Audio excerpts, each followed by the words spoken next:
Ok, né? Iniciou novamente a gravação, então, novamente, seja bem-vindo.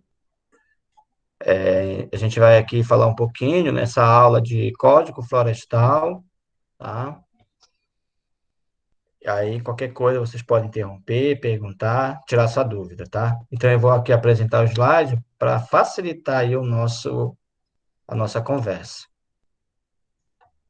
Vocês estão visualizando o slide?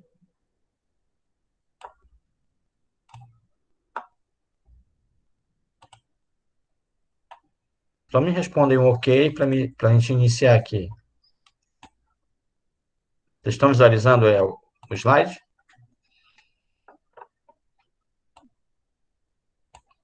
Legislação ambiental, slide 4. Sim. Tá, ok. Tá, gente. Então, nessa aula, a gente vai falar um pouquinho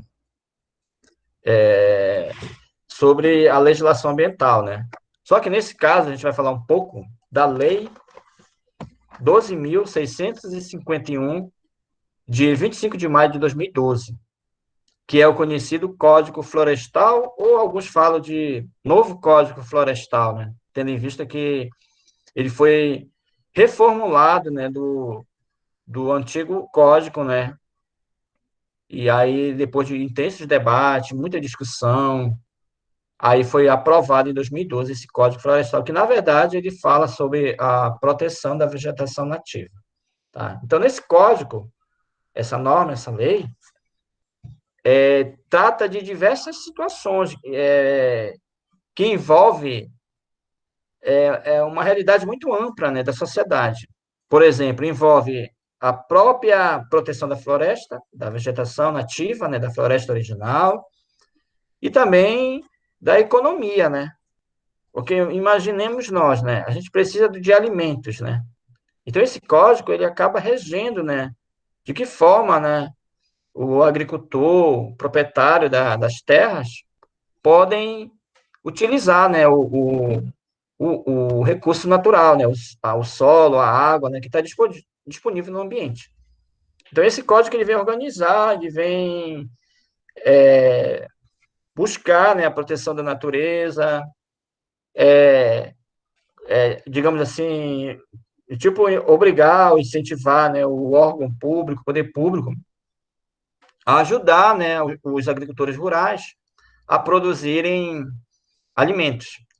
Mas isso não quer dizer que essa norma é só de responsabilidade dos agricultores, né? Vou falar muito aqui em agricultor, produtor, né?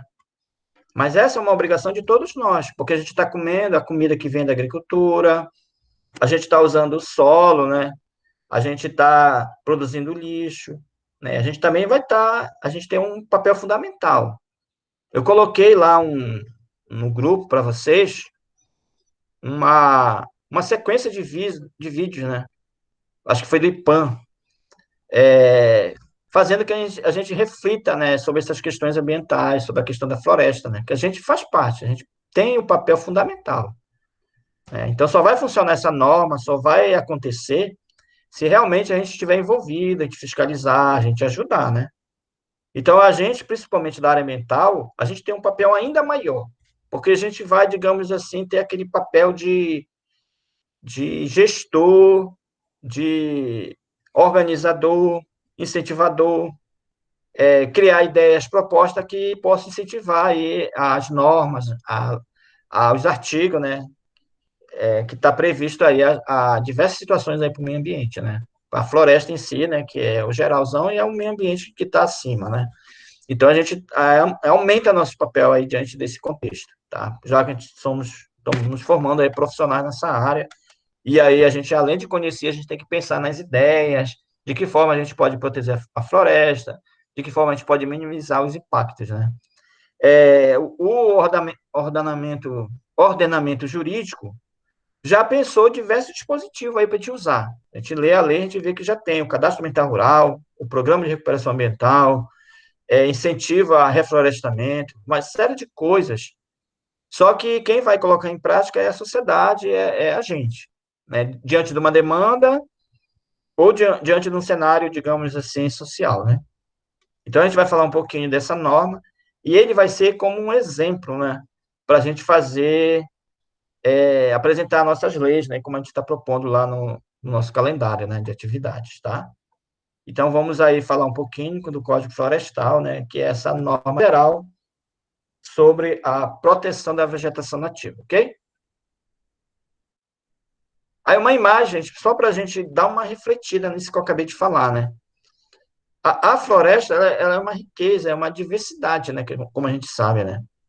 Tem os animais, tem os povos tradicionais, tem os ribeirinhos, né? A gente que está aqui, né, na área ribeirinha, tem os indígenas, né? Tem os recursos hídricos, tem uma diversidade de coisas que a gente tem que enxergar de forma maior, tá?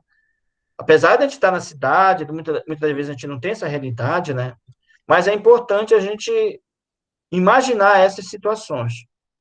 O ideal é a gente ter contato, fazer visita, ir lá no ambiente, ver como é que é o, as áreas, né? Ver como é a mata nativa, ver como é lá o plantio, se ele está trazendo algum poluente, né? Da gente sair da casinha, né? Agora a gente está todo, né, escondidinho, né? Mas a gente vê a realidade como ela funciona, que a questão ambiental, a questão das florestas, ela é bem ampla. E também ela é um recurso que, que é visto, né, por outros países internacionais, né? Tem interesse na Amazônia, né? A gente vê muito isso, né? Isso é uma realidade. Muitas empresas, né, têm interesse na riqueza que a gente tem, numa espécie, né? Seja espécie vegetal, uma espécie da fauna, né, para eles fazerem algum cosmético, algum fármaco, né? Então, tem toda uma riqueza por trás que muitas das vezes a gente não aproveita por falta de conhecimento. E os outros países, né, que têm grandes indústrias, né, farmacêuticas, não só de farmácia, mas de adubo, de outros materiais, né, que enxergam essa potência e vêm aqui buscar na Amazônia, né? E a gente acaba não protegendo esse bem, e principalmente porque a gente não busca esse conhecimento, né, a gente abandona, a gente não valoriza, e aí outros órgãos de fora, né, vêm e acaba se aproveitando, né? Que é um desperdício para a nossa capacidade, né, de recursos humanos, a nossa capacidade intelectual que a gente perde, né? Todo esse conhecimento, né? E talvez vocês, né, na área ambiental, tenham que ter esse entendimento, fazer as propostas, né, de projeto, de ideias, para a gente estar aí junto com vocês, estar buscando, tá? Eu acabei de falar agora há pouco, né? Se vocês tiverem alguma lei, alguma norma que ajude aqui a nossa região, tragam, né, que a gente vai discutir, a gente vai ver de que forma a gente pode pensar ideias e projetos, tá?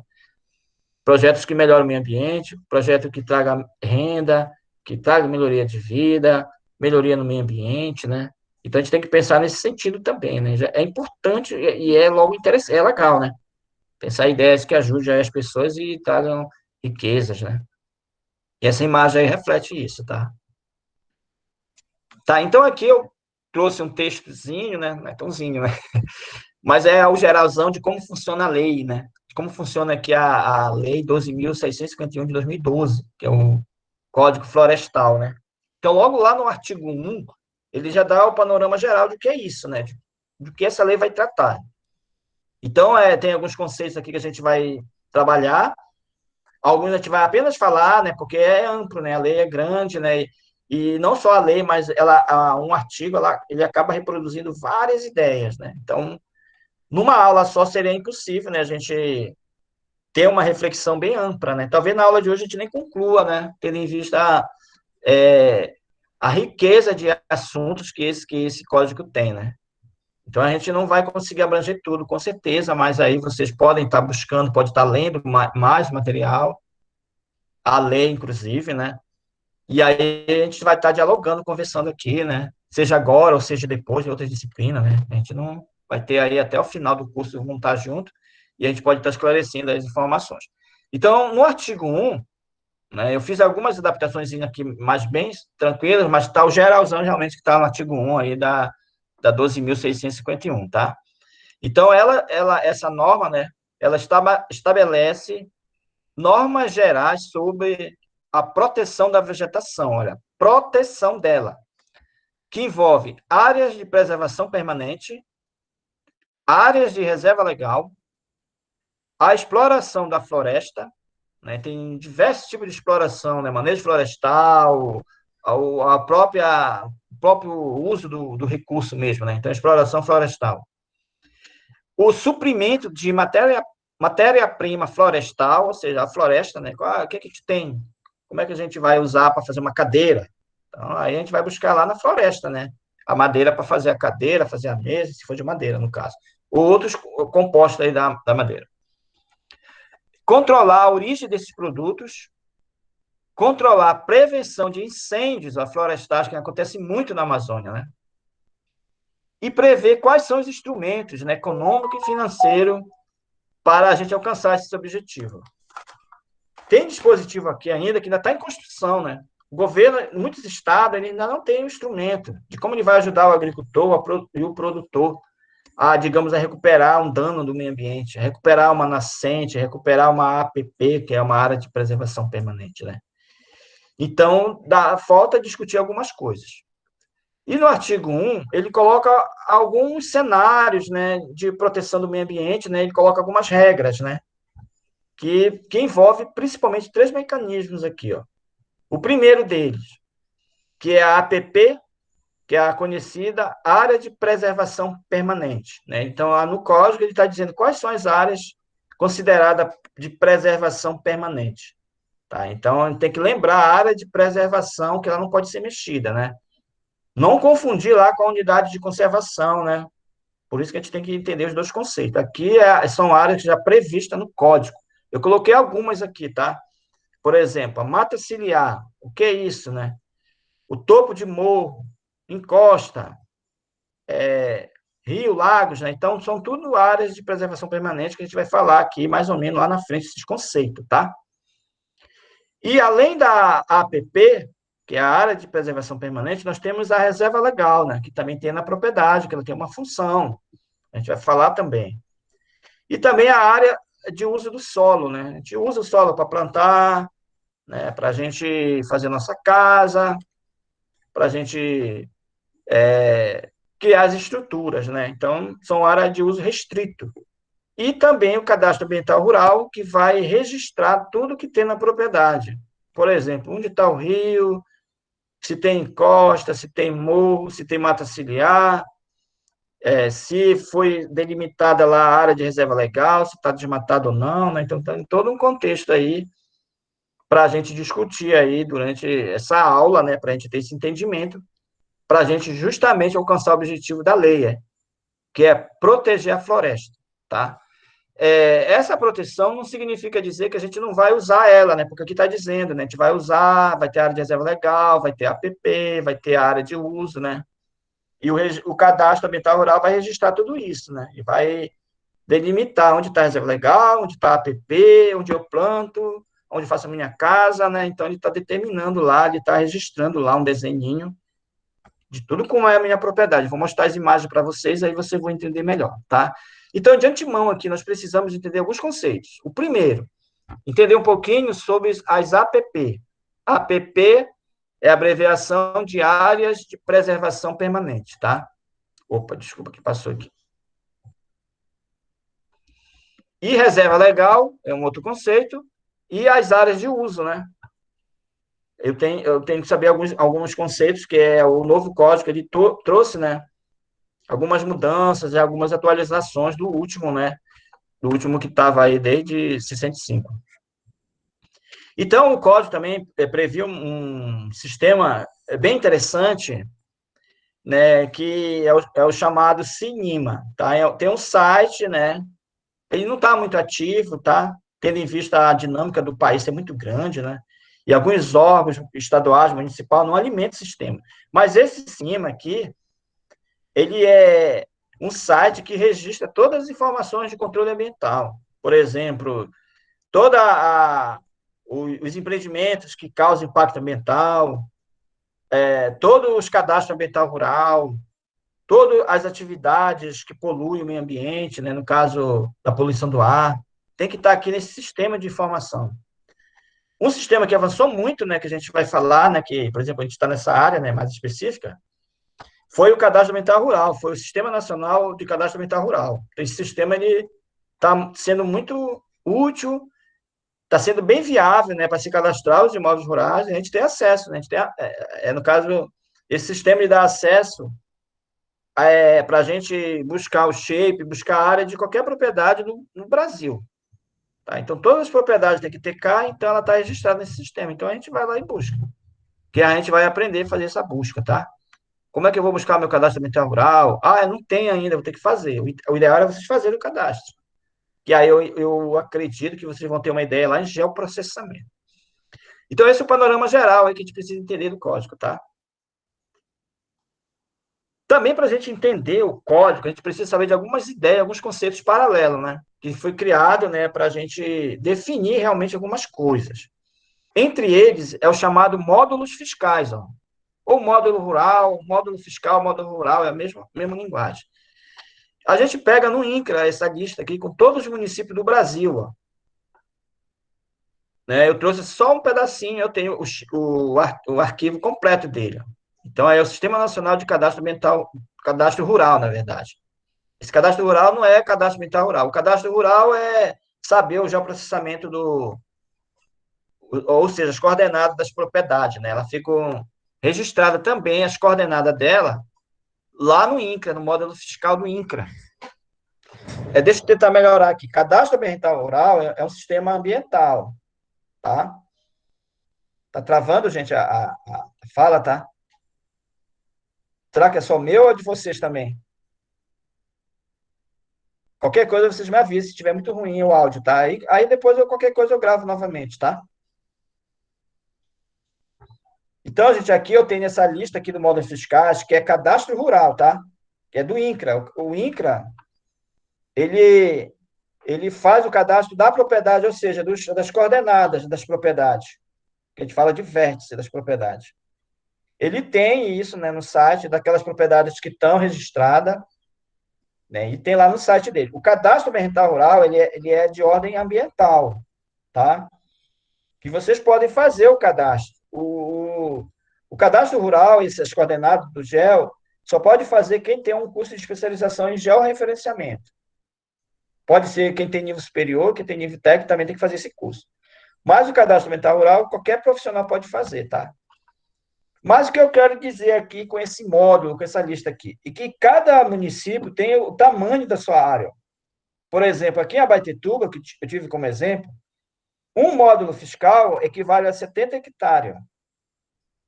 Já em Acará, um módulo fiscal vale 50 hectares. Afuá vale 70, Najás vale 70, aí tem para baixo Marituba, vale 7, Belém eu não tenho, mas eu tenho o arquivo completo. O que eu quero dizer com isso? Lá na frente, a gente vai falar num termo chamado de agricultura familiar. Você já ouviu esse termo. Então, para ser agricultor familiar, a propriedade dele tem que ter até 4 módulos fiscal. 4. Ou seja, aqui em Abaetetuba, quem tiver 280 hectares, até 280, né? Se tiver 428, né? Então, ele é agricultor familiar.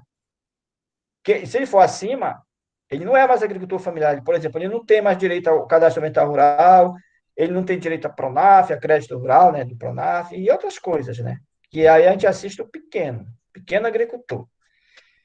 Aí, no caso em Acará, ó, quem tiver 280 não é mais agricultor familiar lá, ó, porque o módulo fiscal é 50, ou seja, só é agricultor familiar lá quem tem até 200 hectares. Então, depois vocês vão olhar esse arquivo, né, e vão se atualizar, né, pegar, por exemplo, aqui o município de Muju, municípios próximos, né, onde vocês podem atuar diretamente. Porque ele vai ser fundamental para o acesso às políticas públicas, tá? E tem tudo a ver com o cadastro ambiental rural, né, depois a gente vai falar um pouquinho, e vai ter um grupo que vai falar mais, né? Então, é só para a gente ter um entendimento da área. Tem outras informações aqui, ó, que diz respeito mais ao georreferenciamento, tá? Não em si, essa questão do... Então, o que é interessante você saber agora é o município e o módulo fiscal, ó, que está em hectares. Ó. Se vocês olharem aqui, se vocês estão chegando minha setinha, aí vocês comparem, tá? Eu peguei só um pedacinho, mas aí o arquivo completo está aqui nesse endereço, tá? Só clicar aqui e jogar lá que vai direto, tá? Módulo fiscal, tá bom? Tá, então aqui é aquele emaranhado de conceitos, né, que tem previsto no código, né, que é importante a gente saber mais ou menos de forma geral, né, digamos, se vocês forem fazer o cadastro ambiental rural, uma licença ambiental, um programa de recuperação ambiental, ou até mesmo um georreferenciamento de uma propriedade, vocês têm que saber esses conceitos. Porque o desenho ambiental, o desenho do cadastro ambiental rural, o CAR, tem que saber todos esses conceitos, porque ele vai desenhar aí o CAR, vai desenhar as informações ambientais. Quais essas informações ambientais? A APP, reserva legal, área de uso. Tá? Então, ele vai ter que dizer onde é cada coisa lá, e aí para ele poder manter aquela propriedade regulada, né, frente ao sistema público. Mas a gente precisa saber alguns conceitos, algumas ideias, que eu vou trabalhar algumas com vocês, tendo em vista o tempo, né? Então, para mim trabalhar o código completo, eu precisaria aí mais ou menos de umas 5 aulas, né? Para a gente poder entender aí mais profundidade aí o código. Mas a gente não precisa, digamos assim, diretamente de todo esse conhecimento, né? A gente precisa saber da informação geral para a gente ter esse instrumental com a gente, né? Ao longo dos anos, a gente vai lendo, a gente vai entendendo um pouquinho mais. Aqui é de forma geral, né? Às vezes tem termos corriqueiros, né? Que a gente está todo tempo falando, que a gente tem que ter, no mínimo, esse entendimento, né, desses conceitos. Por exemplo, a APP, ó, a Área de Preservação Permanente. Tem muitos autores que falam só APP, na linguagem do agricultor, às vezes, é só APP. A gente já sabe que é uma área de preservação permanente.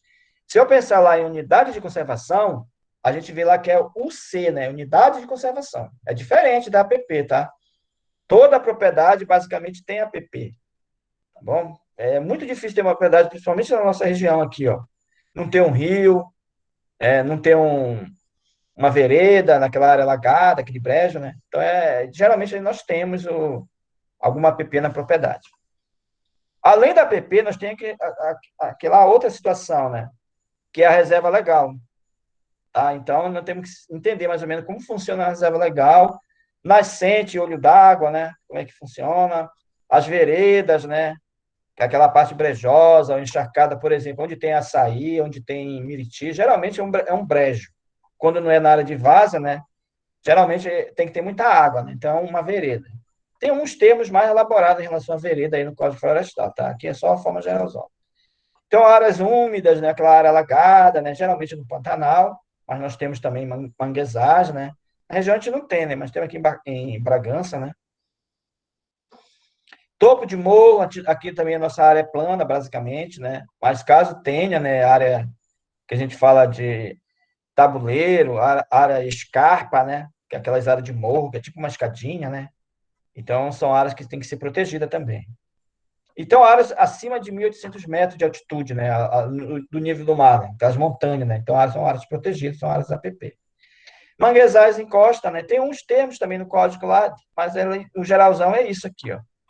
São as situações que a gente pode encontrar dentro de uma propriedade, dentro do imóvel rural, uma fazenda, né, um lote de terra, né? A gente vê vários nomes, né? Então, a gente tem aí, pode ter uma dessas situações aí que é considerada APP. E está lá no código dizendo como é cada uma direitinho. Eu vou mostrar aqui através de algumas imagens, né, para a gente mais ou menos entender como funciona, tá? Então, bem aqui, ó, tem uma imagem, que tem outra lá na frente, a gente vai falar melhor também, que dá uma noção para a gente, ó. Por exemplo, aqui, essa parte azul é o rio, ó, e aqui esse verde é a beira do rio, ó. Esse verde aqui, geralmente, aqui na Amazônia, na maior parte da região, né, dos rios, a gente tem uma floresta, uma vegetação, ó, umas árvores, né, na beira do rio, né? Então a gente fala que essas árvores, tendo ou não árvore, a gente pode considerar lá uma mata ciliar, uma mata que está na beira do rio. Aí, por exemplo, de acordo com a largura do rio, aqui, por exemplo, eu tenho 10 metros, aqui eu já vou ter 50 metros, aqui eu vou ter 200 metros, não sei se vocês visualizam. Por exemplo, os rios, né, a largura do rio, né, que tiver, por exemplo, até 10 metros, a gente tem que proteger 30 metros. Não pode cortar a árvore, não pode fazer casa aqui nessa beirada. Tá? Mas nem sempre tem vegetação, né? Por exemplo, na área de praia, né? Não tem aquela vegetação, tem a praia, então eu tenho que preservar 30 metros. Se tiver 50 metros, eu tenho que preservar 50 metros. Assim vai, tá? Eu vou falar depois lá na frente, tá bom? Então, isso daí já é as APP nas margens do rio, que a gente fala geralmente, vamos proteger a mata ciliar. Nem sempre tem mata, tá? É o termo que o cientista usa, tá? Então, o Código Florestal, de forma geral, segundo o Supremo Tribunal Federal, Congresso, né? A ideia do código, ele traz três situações gerais, digamos assim. A gente vê como ele é bem amplo, né? Ele atinge todos os setores praticamente, né? Por isso que houve muita discussão na aprovação desse código, porque todo mundo tinha um punhado lá de responsabilidade e de também de um apreço, digamos assim, de alguma situação econômica, né? Ah, eu tenho minha propriedade, eu tenho que me aderir, como é que eu tenho que fazer? A sociedade interessada também em proteger as florestas e como é que ela consegue também ajudar, né? Então, houve muita discussão por isso. E aí, no entendimento, né, do Congresso, né, e do próprio sistema jurídico, viu quatro premissas aí para a questão ambiental, para o Código Florestal em si. O primeiro deles seria ambiental, preservar as florestas, né? A vegetação, que a gente está chamando de vegetação nativa, ou seja, aquela primeira vegetação. Né? Digamos, se eu plantasse a vegetação, não é mais nativa, né? Ela já é uma vegetação plantada. E quando eu penso em nativa, é aquela que tem lá desde a origem, né? Então, a gente tem que preservar essa vegetação, principalmente em área de APP e em área de reserva legal. Então, eu não é recomendado eu plantar uma floresta. Vou tirar todos os IP, todo o cedro, vou tirar tudinho, depois vou plantar outros. Então, o código não quer isso. Ele quer que se mantenha essa vegetação natural, né? Porque ela tem vários fatores, né? Vários processos aí de proteção, né? Não só do solo, mas do clima. Então, é todo um contexto. A outra em relação à segurança alimentar. Obviamente, né, gente? Precisamos comer, ter comida. Então, aí a gente precisa de produção sustentável. Como é que a gente vai criar o gado de forma melhor? Criar aves, criar pequenos animais? Como é que eu vou criar animal e manter floresta? Como é que eu vou plantar milho? Como é que eu vou produzir soja, né? Então, não é recomendado usar monocultivo. Então, tem que pensar em ideias que produzam alimento, mas que protejam o meio ambiente. Então, o agronegócio está atento nisso, né? Porque a força dele é a produção intensiva, né? Então, por isso que eles foram muito ativos e são muito ativos aí na norma ambiental, né? Porque o governo, ele pensa no pequeno agricultor, ele pensa realmente na preservação. Só que o agronegócio, ele pensa na economia, pensa em produção em larga escala. Tem empresas aí internacionais, né, como a Cargill, né, empresa de grande quantidade de grão, né, que produz grão para o mundo todo. Então, ela é bem ativa nesse processo, né? Então, ela está atenta a cada detalhe do código, a cada norma, né? Então, por isso que é uma briga muito ferrenha, né? Do agronegócio e da pequena agricultura. Que, na verdade, quem defende os pequenos agricultores é o próprio governo. E o agronegócio são as grandes empresas, tá? Então, tem essa duas disparidades de discussão, que é um dos vídeos que eu coloquei lá para vocês. Panorama do Código Florestal, né? Que tinha lá o representante, né, do sistema produtivo, ou seja, dessas grandes empresas, um advogado, né?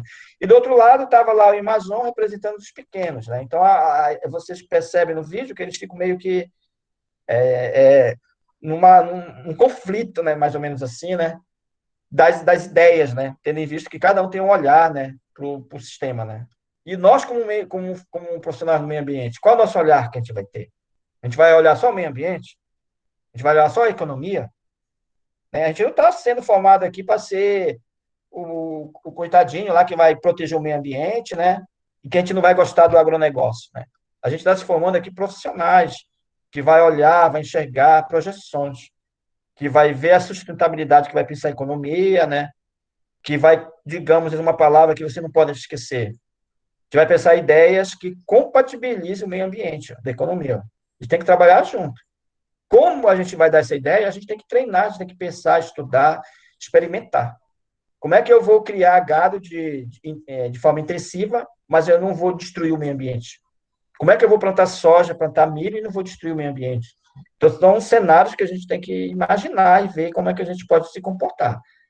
O que a gente não pode ser é aquele ambientalista. Ah, não corta nenhuma árvore, não joga nenhum lixo. quer dizer, não pode, a gente tem que ter essa ideia macro, maior, tá? E a responsabilidade cai em nós, né? O agricultor, o agronegócio está olhando. E aí, qual a tua sugestão para o nosso sistema produtivo, né? Então, é um desafio grande, né? A questão social, fundamental, né? A gente tem que cuidar, né, da propriedade, cuidar da pessoa, cuidar do meio ambiente, né?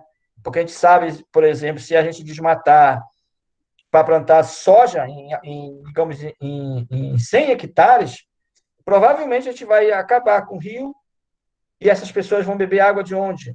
Vai poluir o subsolo, onde ela vai conseguir, né, a água de qualidade, né? Vai afastar os animais. Por exemplo, está vindo para cá Cardi, como eu falei, né? Se instalar aqui em uma das ilhas. Muitas pessoas não querem, outras querem, está numa briga, né? Então, qual o impacto que vai trazer? Né? Então, a gente tem que estudar, pensar, né? Que a vida, eu acho que é mais importante. A gente está vendo na pandemia, né? A vida é mais importante. Não adianta eu ter dinheiro se eu não tenho saúde, se eu vou morrer, né? Então, a gente tem que pensar isso. Então, é nesse sentido. E a temporalidade, né? A temporalidade, né? O tempo disso, né? Por exemplo, há muitos agricultores, né?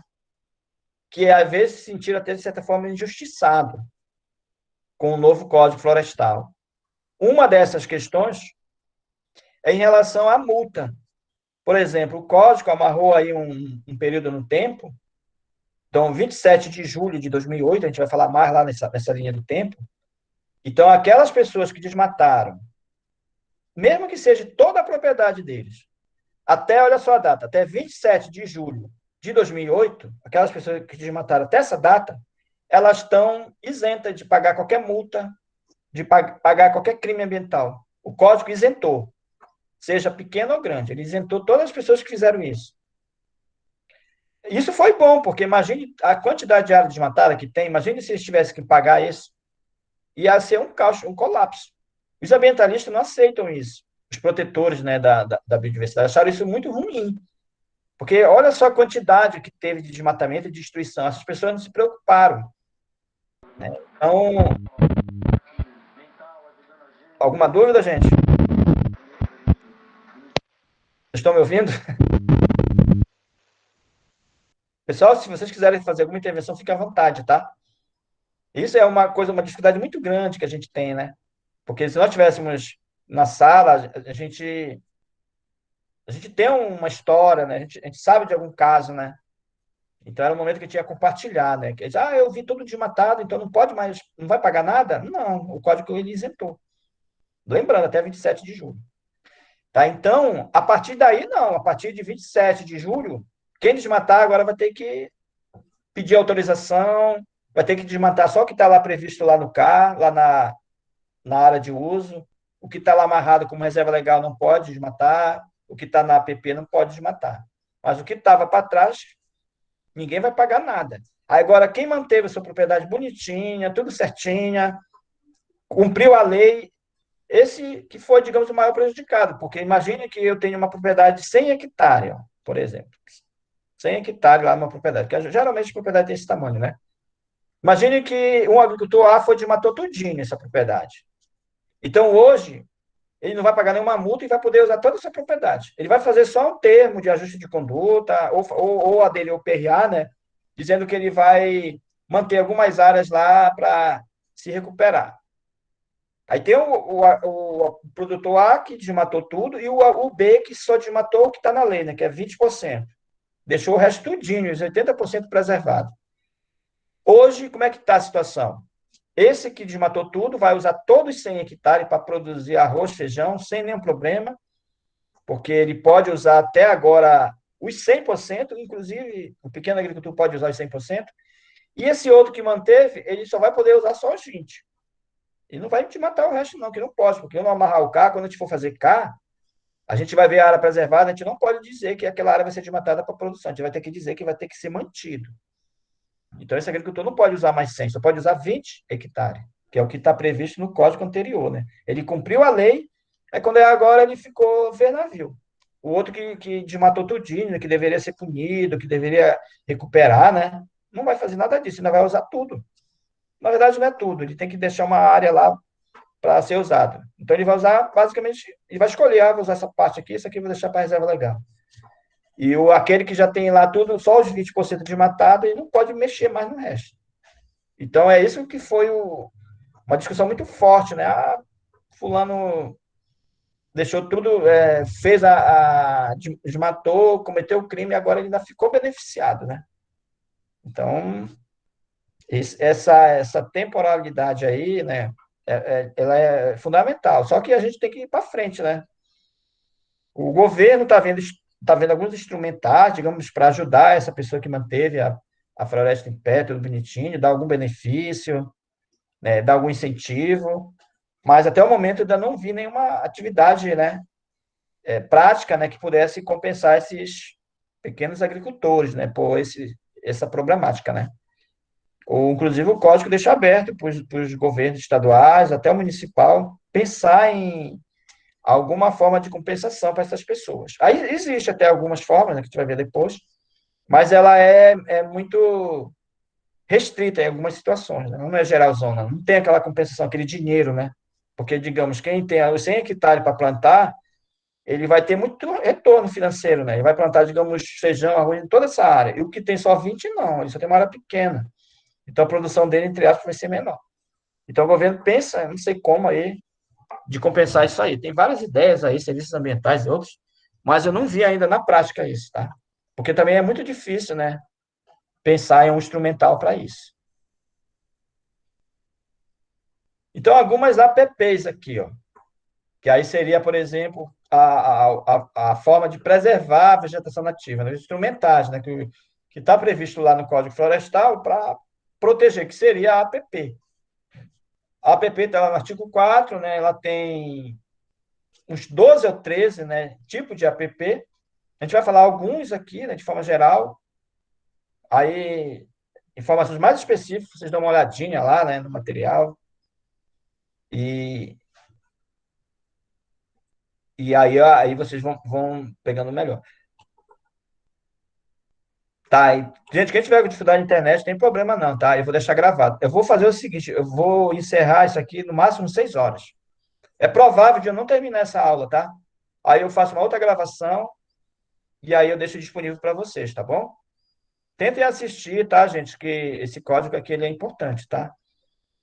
Então, lá no inciso 1, nós temos aí a faixa que deve ser protegida na margem do rio. Ou seja, eu tenho um rio que pode ser de diferentes larguras, né? Por exemplo, de 10 metros até 600 metros, por exemplo. Tem lá no código, né? Não é até 600, desculpa. É de 10 metros de largura, né? Ele está considerando, até maior que 600 metros. Tá? Então, de acordo com essa largura, tem que ter uma faixa, né? Da calha do rio, ou seja, da beira do rio, até uma área à frente, assim, da mata, na margem, né? Por exemplo, se tiver 10 metros, tem que, no caso aqui, a faixa é 30 metros. Se tiver 30 metros, eu tenho que proteger 10 metros. Se eu tiver 50 metros, 50 metros. E assim vai. Lá no código está especificando direitinho, né, essa largura e aí essa margem que tem que ser protegida. Ou seja, ela tem que ter uma faixa de proteção até 500 metros. Ou seja, rios com mais de 600 metros tem que proteger 50 metros. Desculpe, 500 metros da margem. Deixar aquela vegetação, ela não pode cortar a vegetação, não pode plantar naquela área, ela está tudo protegida, né? É uma área de preservação permanente, não pode ser cortada, não pode fazer nada lá, tem que deixar ela intacta, tá bom? É o que está previsto lá no Código Florestal. Também tem aí os lagos e lagoas, né? Que pode ser natural ou artificial, ó, dentro de uma propriedade, que tem uma imagem, né? Então também tem que proteger aí de acordo com o tamanho da propriedade, né? Por exemplo, se tiver uma propriedade acima de 20 hectares, eu tenho que proteger 100 metros de raio. Se tiver até 20, é 50 metros. Geralmente as propriedades têm até 20 hectares, né? Então o raio de proteção desses lagos artificiais e naturais é 50 metros. Na área urbana cai para 30 metros. A lei municipal ela define o que é área urbana e o que é área rural, tá? Então, está bem tranquilo a gente encontrar essa informação. A nascente também, a gente vai falar lá na frente, ela é 50 metros, de acordo com esse tamanho aqui também, tá? Mas geralmente é 50 metros de raio. Tá, aqui está um modelo de uma propriedade, digamos, que geralmente tem nas áreas, né? Quando eu falo propriedade, eu estou me referindo a imóvel rural, uma fazenda, uma chácara, né? Um sítio, né? É o mesmo termo. Ou seja, uma área que está delimitada lá, né? O agricultor, geralmente, ele tem lá o seu documento e está dizendo lá o tamanho da propriedade que ele tem, tá? E, geralmente, aqui na região é 100 hectares. Esse tamanho aqui, que é em relação ao módulo fiscal, por exemplo, essa propriedade aqui, se tivesse 300 hectares, ela não era pequena propriedade aqui em Abaetetuba. Porque aqui, pequena propriedade, propriedade de agricultor familiar, tem que ter até 280 hectares. Acima disso, ele é um médio agricultor, um grande agricultor. Ele não vai acessar algumas políticas públicas, tá? Então, mais ou menos, o que é que tem numa propriedade? Esse desenho aqui, ó, gente, é o que a gente pode chamar de cadastro ambiental rural. Ah, eu vou fazer o cadastro ambiental rural da propriedade. Eu tenho que ver lá onde está a floresta, onde está o rio, onde está a área de uso, onde tem a casa dele, onde tem o gado, onde tem o plantio. Então, esse desenho que eu vou fazer. Ó. Mais ou menos vai aparecer esse desenho aqui no carro. Só que vai ser em cores diferentes, tá? Então, por exemplo, a área que tem essa floresta, que tem essa vegetação, a gente fala de reserva legal. Aqui na Amazônia a gente sabe, né? A propriedade ela tem que ter 80% de reserva legal. Propriedade, eu vou comprar uma propriedade, aí eu vou olhar lá, ela está tudo certinha, eu tenho que ter 80% de floresta, digamos assim, ó, de mata, que é a área de reserva legal, RL, ó. A gente fala RL, ó. A gente só pode usar ela, né, em grandes propriedades, no caso, né, com plano de manejo florestal. Aí nós temos fora da área de APP, digamos assim, né? Não pode, a área de APP é aquela vegetação na beira do rio. Digamos, olha aqui, esse aqui é o rio. Não sei se vocês estão vendo aqui o meu cursor. Então, tudo que está, a mata que está na beira do rio tem que estar protegida. Está aqui a mata. Ó. Não pode ser desmatada, não pode plantar. Ela tem que estar protegida. Digamos aqui, esse rio tenha 30 metros de largura. Então, tem que deixar 10 metros aqui protegido. Tem áreas que tem até mais. Ó. Olha aqui. Ó.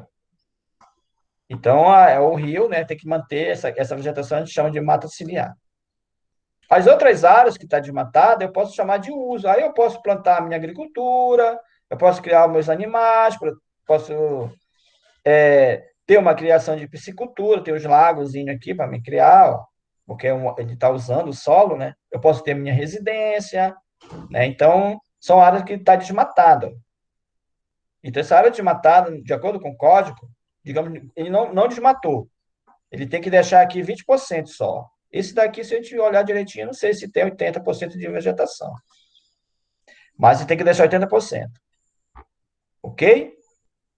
Então, esse é o desenho do cadastro ambiental rural. Eu tenho que demarcar direitinho onde está cada coisa. Aí, por exemplo, quando eu amarro no CAI, essa parte aqui, ó, que é reserva legal, eu não posso mexer mais. Eu não posso desmatar para plantar milho aqui. Está proibido. Tá? Não posso suprimir mais a vegetação. Tá bom? Aqui alguns conceitos também, né, só para a gente entender lá, né, lá no código, eu não sei se eu pulei alguma coisa aqui. Ele fala alguns termos, por exemplo, topo de morro, lembra que eu falei lá? Ó, uma área de preservação permanente, ó. Aqui no topo, ó, uma área mais alta da propriedade, ó. Essa parte aqui que está meio com declive, né? Ele até coloca um declive lá no código de até 45 graus, ó. Até coloca aqui, ó. Então, aquela área superior a 45 graus de encosta não pode desmatar, não pode plantar, não pode fazer nada. Ela é uma área de APP, ó. Essa parte aqui, ó. E a nascente também, né? Que é 50 metros, né? A arredondação nascente. Ela tem que estar protegida também. E aqui a mata ciliar ao torno do rio. Ok? Aí lembrando que essa mata ciliar, digamos aqui, se for uma área de praia, não tem praticamente vegetação aqui, ó. Então, ela é uma área aqui também de preservação permanente, tá? Mesmo ela não tendo a mata, mas ela é preservada, não pode plantar, não pode fazer casa, não pode fazer nada, né, de acordo com, com, a, com o município, né? Tem que pedir autorização, pedir licença, tudo direitinho, justificar. Tem alguns casos que pode, no caso, né? Aí tem que ver com a SEMEIA, né, com a Secretaria de Meio Ambiente aqui de Abetituba, ou de outro órgão, que ele vai dizer, olha, essa área não pode, ou essa área pode, de acordo com esses quesitos, tá bom? Aqui, novamente, aquela imagem, né, mais ampliada aqui, para a gente olhar a largura do rio, né, e a área que tem que ser preservada. Por exemplo, menos de 10 metros, a gente tem que preservar 30 metros. Lembra que eu falei de que era de 30 a 500 metros? E o rio, ele pode ser de zero, acho que zero não tem. Tem que ser menos de 10 metros até 600 metros. Ou seja, aquele rio permanente, tá? Não é, digamos, aquele rio que... Ele pode até ser intermitente, né? Mas ele tem que ser regular. Todo ano ele enche e vaza. Aquele rio temporário que só daqui a cada 3 anos aparece água lá.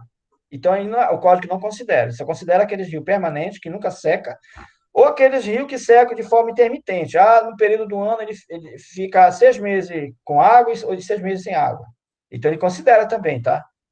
Aí tem variações aí, ó. Isso tá tudo lá no código, tudo bonitinho, tá? Dizendo, menos de 10 metros, eu tenho que deixar 30 metros.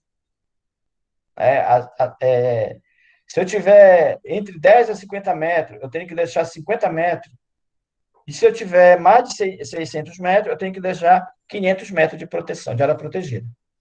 Tá? Da mata ciliar, não posso mexer. Tem alguns casos que a gente vai falar lá na frente que pode, mas a maior parte dos casos, essa área aqui está proibida. Por exemplo, aquele agricultor que desmatou tudo, ele tem que deixar essa área aqui para se recompor. Por exemplo, eu desmatei tudinho. Agora o código não me obriga a pagar multa. Tá, tudo bem. Mas só que eu tenho que deixar essa área aqui, ó. Por exemplo, se o rio lá da propriedade dele que passa lá, se tiver, digamos, 50 metros, aí ele tem que deixar uma porcentagem lá de área que para proteger, não pode desmatar mais. E tem que deixar recompor, tá? A gente vai falar mais na frente alguns detalhes sobre isso, tá bom? Até aí tranquilo, né? Alguma pergunta? Nada, né? Estou entendendo? Aqui eu deixo uma imagem também da nascente, né? Eu tenho lá uma grota de água, né? Eu tenho lá um brejo, geralmente os brejos, aquela área encharcada, é onde tem a nascente, né? Então eu tenho que deixar no entorno dessa nascente, né? Desse olho d'água, o pessoal fala, né? Eu tenho que deixar um raio de proteção de 50 metros. Eu não posso desmantar, não posso plantar mandioca aqui nessa região. Professor, posso plantar alguns pés de açaí? Pode, né? Desde que tu não corte nenhuma árvore, pode plantar, tá bom? Então, tranquilo aí a nascente, né? 50 metros de raio de proteção. Desculpa.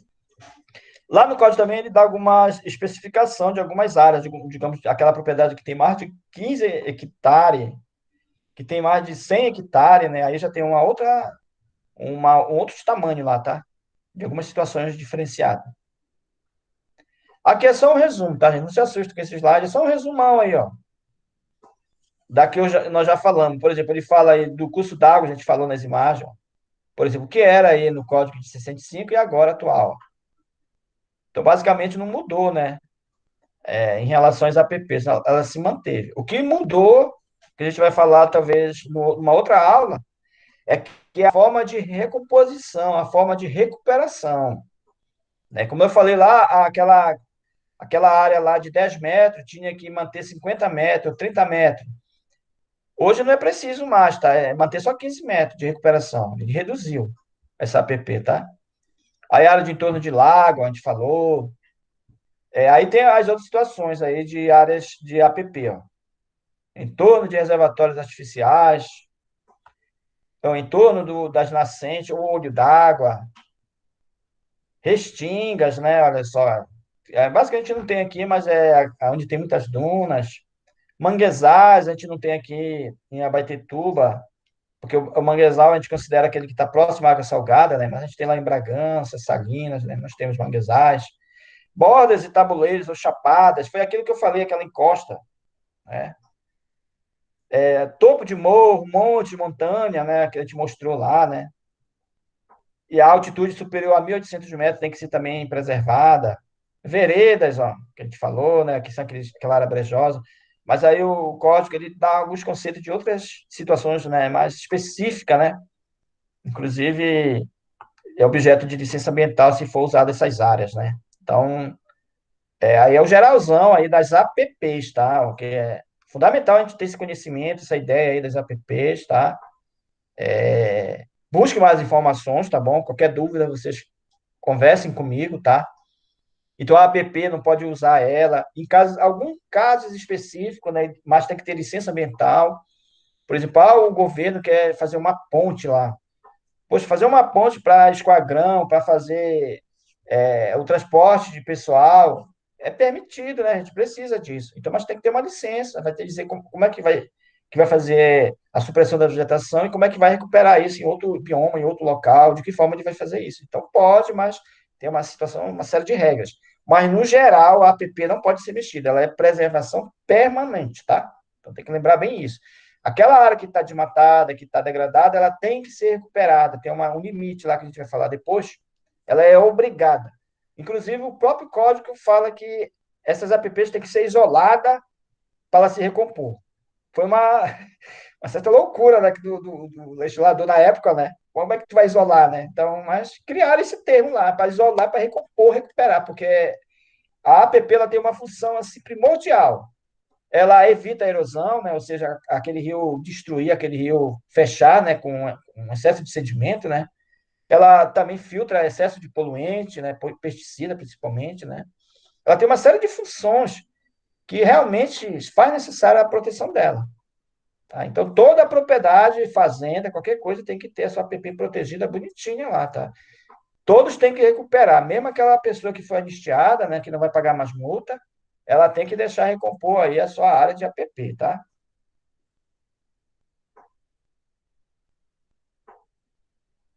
Então, a gente vai aqui agora, digamos, pensar na produção sustentável, né? Porque o código, ele pensou isso de forma global, né? Só que tem muito dispositivo que não funcionou, que não foi para frente, que ainda não. O, o órgão ambiental, principalmente estadual, né, que recebeu essa carga de responsabilidade para criar incentivo fiscal, para criar modelos, né, sustentáveis, né? O governo do estado até criou aí o PMV, né, o Programa de Municípios Verdes. Agora ele está com esse programa de territórios sustentáveis, né, justamente visando isso, né, produção de alimentos de forma sustentável, olhando o meio ambiente, não poluindo, né? Então, é um desafio aí para o legislador, para o gestor público, né?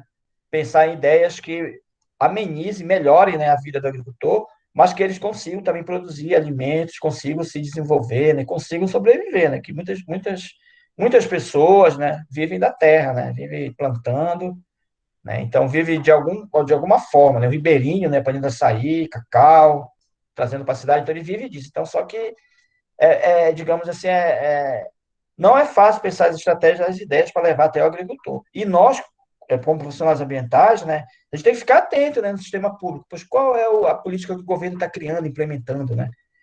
Você já sabe como funciona o território sustentável, o governo do Helder, né, que ele implementou isso, né? E quase que em substituição ao PMV, né, o Programa de Municípios Verdes do governo já teve, que ficou 8 anos, né? A gente sabe disso?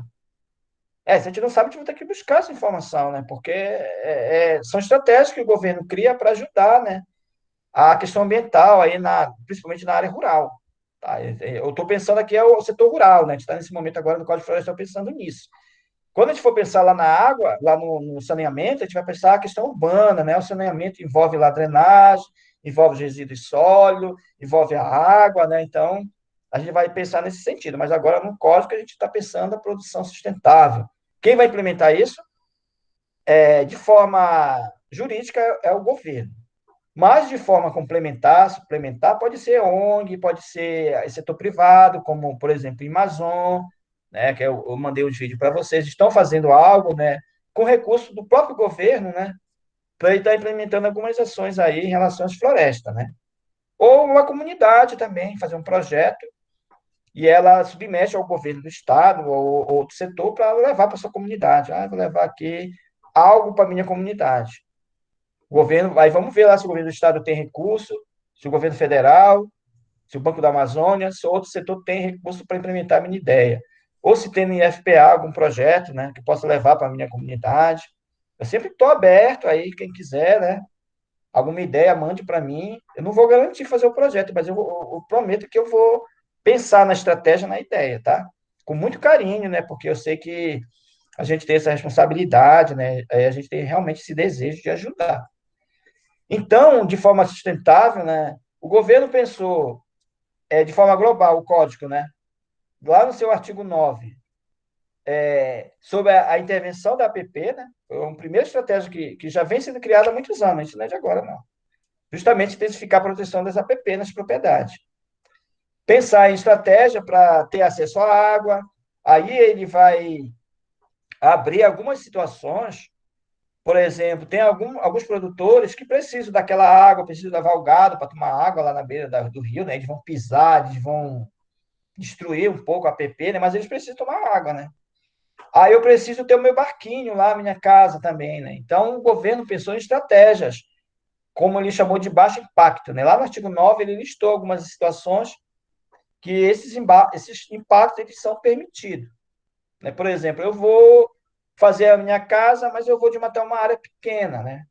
Justamente para mim fazer a minha moradia, fazer a ponte. Então, mas esse é um impacto baixo, né? E necessário para a sobrevivência daquela comunidade, né? Que geralmente as comunidades tradicionais, ribeirinho, indígena, quilombola, geralmente eles protegem o meio ambiente, eles protegem a biodiversidade, porque eles estão plantando, né, novas culturas, plantando cacau, plantando açaí, plantando cupuaçu, plantando frutíferas, né, plantando árvores, né, que eles vão colher depois. Então, eles estão compensando, né? Eles estão reflorestando, né? O recurso, né? A biodiversidade, né? Eles estão conservando, né? Se a gente olhar de forma geral, isso acontece, né? Então, o que vem destruindo são as grandes empresas, né? Por exemplo, uma empresa de soja. Ele vai precisar de uma grande área, vai ter que desmatar tudo, hectares e hectares. Então, aí não é pequeno, né? Aí ele vai ter que, aí a lei é mais exigente com ele, ele vai ter que ter toda a licença, todo o processo certinho. Senão, entre aspas, né, o governo não autoriza. Mas para aquele pequeno agricultor, não, ele vai ter essa liberdade, que é aquela atividade de baixo impacto. Então, o governo amarrou uma situação interessante, gente. Claro que para fazer a casa, plantar soja, milho, gado, uma série de coisas agropecuárias, né? Eu preciso tirar a vegetação. O código fala em supressão de vegetação nativa para uso alternativo, ou seja, para uso do solo, né? Está lá no artigo 26, direitinho. Então, para mim pedir essa supressão dessa vegetação, ou seja, cortar toda essa vegetação, primeira coisa eu tenho que ter o carro. O carro é obrigatório para todas as propriedades, inclusive. Então, eu não posso pedir para mim, eu quero montar lá uma fábrica de frango. Eu vou ter que instalar os galpões. Aí eu vou precisar cortar aquelas árvores. Aí isso é supressão de vegetação, essa retirada da vegetação. Então, para mim pedir essa autorização, eu tenho que ter logo esse carro. E segundo, só quem dá autorização é o governo do estado. Apesar de um município, né, como eu falei, ter gestão plena, ele tem a autonomia de licenciar as atividades, quase que todas. Eu até dei uma listinha para vocês lá, né, do COEMA. Inclusive, agora o governo do estado ampliou, mas o código amarrou uma coisa, gente. Olha, para mim pedir autorização, eu tenho que pedir na SEMA do estado. Ou seja, aqui no Pará, eu tenho que pedir autorização lá na SEMA. E quando eu for dar entrada numa licença, aí o pessoal da SEMA avisa, olha, eu tenho que pedir autorização na SEMA do estado para cortar a vegetação. Então é lá que só eles autorizam. Por quê? Porque está no código amarrado. Então, o código não deu autonomia para os municípios darem essa autorização. Até tinha antes, né? Mas aí o código amarrou isso, tá? Então tem que ficar atento nessas coisas mínimas. É claro que no dia a dia, quando vocês pedirem autorização, o cara vai dizer, olha, não tira aqui, tira no estado. Aí a gente já vai se ligar, não tira aqui. Qual é o trâmite? Aí eu vou lá na SEMA, no próprio site da SEMAS, né? Que é a Secretaria Estadual de Meio Ambiente e Sustentabilidade. Lá tem lá os roteirozinhos, como é que eu faço o pedido, tá? Mas lembrando, se não tiver cá, não faz nada, não tem direito a crédito, nada. Cá amarrou tudo. 6h10, gente. Eu passei com 16 horas. Então, a gente vai encerrar nesse slide. Esse cadastro ambiental rural vai ter um grupo que vai falar com mais detalhe, né? Vai mostrar o site para a gente. Nós temos aí o site que tem toda a gestão desse cadastro ambiental rural, todas as informações. Ó, vocês podem ver aqui, né? Eu não trouxe aqui, eu trouxe só uma imagem de hoje que eu peguei do site. Aí está dizendo qual é o módulo que eu vou baixar, qual é o aplicativo que eu vou colocar no meu computador para me fazer o desenho do carro. Eu envio aqui o material já produzido na minha propriedade, eu faço a retificação, eu faço a consulta, né? Então, estou em toda a gestão do cadastro ambiental rural aqui, ó, nesse site, esse é do Estado e esse outro aqui é do governo federal, né? Governo federal de todo o Brasil, tá? Então, eu posso consultar por aqui, tá? Mas o envio aqui é a nível estadual. Então, a inscrição, o código amarrou lá no artigo 29, tem um artigo só falando de cá, tá? São coisas básicas, né? Que, no caso, para mim já está bem rotineiro, mas é bom esse grupo buscar mais detalhadamente para a gente conversar, né? Para te explicar detalhadamente. Mas, de forma geral, né? A obrigação de fazer CAR é do município e do Estado. Então, aqui no Pará, basicamente, o Estado fez parceria com os municípios, né? Ele estruturou e também incluiu a Emater, né? A Emater é o órgão de assistência técnica e extensão rural, que tem quase todos os municípios. Então, basicamente, a Emater que faz o cadastro ambiental para o Estado, né? Que é a responsabilidade, a Emater é um órgão estadual. A SEMI em si, que é a Secretaria Estadual, ela só gerencia, ela dá essa atribuição para o Estado através da Emater e para os municípios, né? Então, aqui no município, né? O município ele faz cá também, que é a SEMEIA. Tem lá o técnico, né? Que ele faz o cadastro ambiental das propriedades. Ou seja, ele faz de forma gratuita, Emater e SEMEIA, para as propriedades de até 4 módulos fiscal. Lembra lá dos módulos que a gente falou? Então, por exemplo, propriedade com 5 módulos fiscal, SEMEIA, nem Emater, nem o órgão público faz gratuito. Aí quem vai fazer vai ser o profissional liberal, vai ser vocês, né? Vai ser nós, né, que temos a habilitação para fazer o cadastro ambiental dessas propriedades com mais de 4 módulos fiscal. Aqui é 280 hectares, né, que é Abaetetuba, mas lá acho que é Cará que eu falei, né? A Cará é 200. O Muju eu não sei, né? Aí tem que ver os tamanhos, né? Então, o agricultor que tiver uma propriedade de 300 hectares no Acará, a Emater e Semeia não pode fazer. Então, ele vai ter que buscar um profissional liberal. Vai buscar lá um técnico ambiental para fazer o seu CA. Aí a gente tem que saber fazer o CA, e aí o preço é de cada profissional. Então, a Semeia e a Emater, lembrando lá dos 4 módulos fiscal, né, ele faz de forma gratuita. Mas também tem agricultor que quer lá o seu CA rapidamente, né? A Emater vai agendar um dia para ir tirar o ponto, para fazer a Semeia, tem uma demanda robusta, né? E, de repente, esse profissional vai lá, esse agricultor lá com 10 hectares vai procurar um profissional, vocês. Aí vocês podem fazer também, não tem problema, tá? O agricultor que escolhe. Ah, eu tenho dinheiro, eu vou buscar na Semeia ou na Emater. Ah, eu quero para logo, eu quero fazer um crédito rural, eu quero fazer um investimento na minha propriedade, porque preciso da licença e tem que ter esse CA. Então, ele vai procurar vocês. Aí, então, eu não sei, vai ter que correr atrás para aprender, lá em QGIS, lá em geoprocessamento, né? Para estar apto, habilitado aí para fazer esse instrumento aí, né, ambiental. Eu já sei o que é APP, já sei um pouco de reserva legal, eu já sei amarrar lá, só tenho que saber tirar os pontos da propriedade e fazer meu desenho lá no QGIS. Aí eu jogo lá no site aqui, ó, e vai ficar público para todo o Brasil. Mas, de repente, vocês podem consultar de outra forma, né? Ah, eu não sei se eu tenho K, eu comprei essa propriedade do fulano e eu não sei. Então, vamos ver lá, vamos pesquisar, eu vou consultar. Ó. Aí eu vou cobrar um valor para mim fazer essa consulta. Tá? Que a gente tem esse propósito também de ensinar para vocês, na disciplina, pelo menos, fazer a consulta, tá? A consulta é um compromisso que a gente tem de ensinar vocês a fazer essa consulta lá no site, tá bom? Então, a gente vai parar por aqui, temos alguns slides para frente, né? Que aí eu já vou fazer uma videoaula e concluo essa aula, tá? De Código Florestal, tá? Peço que vocês leiam um pouquinho de Código Florestal. Eu vou colocar uma apostila no grupo para vocês, né? Só para consultar, para agregar mais conhecimento, né? Mas não é obrigado vocês lerem tudo, é só para vocês terem uma ideia, para vocês entenderem isso, porque é uma prática profissional que vocês vão ter no futuro, para trabalhar como consultor, de repente num órgão, né? Ou para prestar concurso público, que cai muito isso. Então, eu recomendo fortemente que vocês deem uma estudada nisso, que ela é fundamental aí para a nossa formação, tá bom?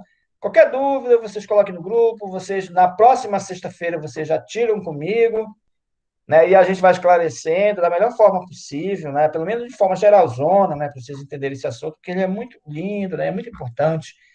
Geralmente a gente tem amor pela floresta, né? A gente quer esse desenvolvimento, a gente quer essa produção sustentável. É o momento agora da gente conversar, dialogar, entender um pouquinho mais, tá bom? Então, obrigado pela participação de vocês. E um grande abraço aí, tá? E vou só encerrar a gravação, tá? Aí eu vou deixar aberto aí, tá, gente? Para vocês, se vocês quiserem tirar alguma dúvida aí, alguma coisa aí, fique à vontade. Eu vou só encerrar aqui a gravação que ficou muito longa.